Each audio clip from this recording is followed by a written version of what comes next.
വിശ്വാസികളെ, പരിശുദ്ധനായ മത്തായി ശ്ലീഹ എഴുതിയ സുവിശേഷം 16-ാം അധ്യായം 26 വരെയുള്ള തിരുവചനങ്ങൾ പരിശോധിക്കുമ്പോൾ നമുക്ക് കാണാൻ സാധിക്കുന്നത്, ഒരുവൻ യേശുക്രിസ്തുവിൻ്റെ അടുക്കൽ വന്ന് ചോദിക്കുന്ന ഒരു പ്രധാന ചോദ്യമാണ്: ഗുരുവേ, നിത്യജീവൻ ലഭിക്കേണ്ടതിന് ഞാൻ എന്ത് നല്ല പ്രവൃത്തിയാണ് ചെയ്യേണ്ടത്? ഈ ചോദ്യം മനുഷ്യജീവിതത്തിൽ ഏറ്റവും പ്രധാനപ്പെട്ട ചോദ്യങ്ങൾ ഒന്നായി നമുക്ക് കാണുവാൻ സാധിക്കും. മനുഷ്യൻ ഭൂമിയിൽ എത്ര സമ്പത്തും ബഹുമാനം നേടിയാലും അവസാനത്തിൽ അവൻ അന്വേഷിക്കുന്നത് നിത്യജീവിതനാണ്. ഈ വചനഭാഗം നമ്മെ 3 പ്രധാന ആത്മീയ സത്യങ്ങളാണ് പഠിപ്പിക്കുന്നത്. 1. കൽപ്പനകൾ പാലിക്കുന്ന ജീവിതം. യേശു ആദ്യം അവനോട് മറുപടി നൽകുന്നത് നിത്യജീവൻ ലഭിക്കേണ്ടതിന് കൽപ്പന പാലിക്കുക. അവൻ ചോദിക്കുന്നു, ഏതു കൽപ്പനകൾ?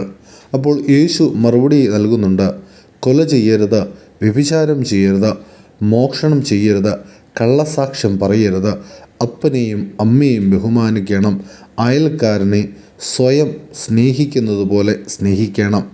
ഈ യുവാവ് തിരികെ മറുപടി നൽകുന്നു, ഇവയെല്ലാം ഞാൻ ബാല്യം മുതലേ പാലിച്ചിരിക്കുന്നുവെന്ന്.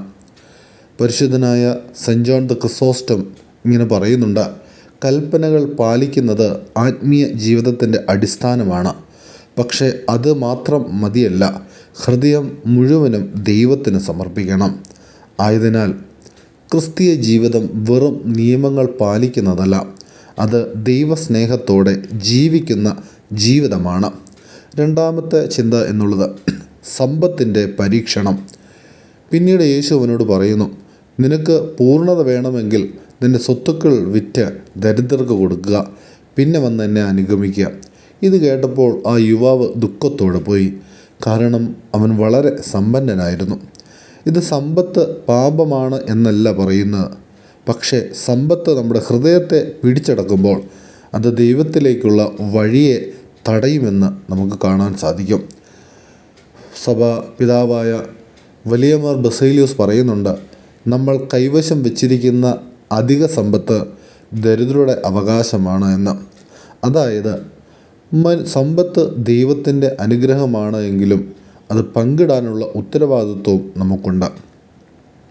3-ാമത്തെ ചിന്ത എന്നുള്ളത് മനുഷ്യർക്ക് അസാധ്യം ദൈവത്തിന് സാധ്യം. ഈ സംഭവത്തിന് ശേഷം യേശു പറയുന്നു, സമ്പന്നനായ ഒരുവൻ ദൈവരാജ്യത്ത് പ്രവേശിക്കുന്നത് ദുഷ്കരം.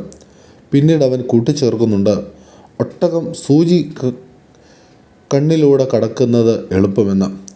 ഇത് കേട്ടപ്പോൾ ശിഷ്യന്മാർ അത്ഭുതപ്പെട്ടു. അപ്പോൾ ആരാണ് രക്ഷിക്കപ്പെടുക? യേശു തിരികെ മറുപടി നൽകുന്നത്, മനുഷ്യർക്ക് അസാധ്യം, എന്നാൽ ദൈവത്തിന് എല്ലാം സാധ്യമെന്നാണ്. പരിശുദ്ധനായ സിറിൽ ഓഫ് അലക്സാണ്ട്രിയ ഇതിന് പറയുന്നത്, രക്ഷ മനുഷ്യശക്തിയാൽ ലഭിക്കുന്നതല്ല, ദൈവകൃപയാൽ ലഭിക്കുന്നതാണ്.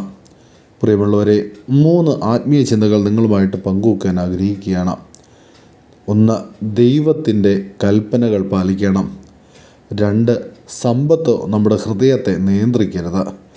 3. രക്ഷ ദൈവകൃപയാൽ ലഭിക്കുന്നു.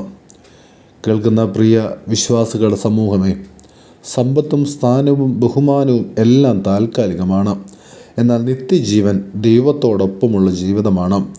അതുകൊണ്ട് നമ്മുടെ ഹൃദയം ദൈവത്തിനായി തുറക്കാം, ദൈവത്തിൻ്റെ കൽപ്പനകൾ പാലിക്കാം, ദൈവത്തിൽ വിശ്വസിക്കാം.